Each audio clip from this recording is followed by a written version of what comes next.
Bharatiya Janata party 1951లో Jana Sangh ఆవిర్భవించి పండిత్ దీన్ దయాళ్ ఉపాధ్యాయ శ్యామాప్రసాద్ ముఖర్జీ గారి ఆలోచన మేరకు జనసంఘ ఉద్భవించిన తర్వాత 1980లో అటల్ బిహారీ వాజ్పేయి గారి ఆధ్వర్యంలో భారతీయ జనతా పార్టీగా పరివర్తనం చెందింది.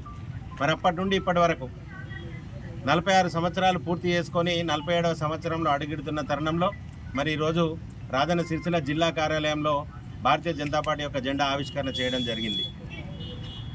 ఏకాత్మ మానవతా సిద్ధాంతంతో ప్రారంభించబడిన భారతీయ జనతా పార్టీ అంత్యోదయ విధానాన్ని అనుసరిస్తూ భారత్ మాతాకి జై అనే నినాదంతో ముందుకు పోతున్నది.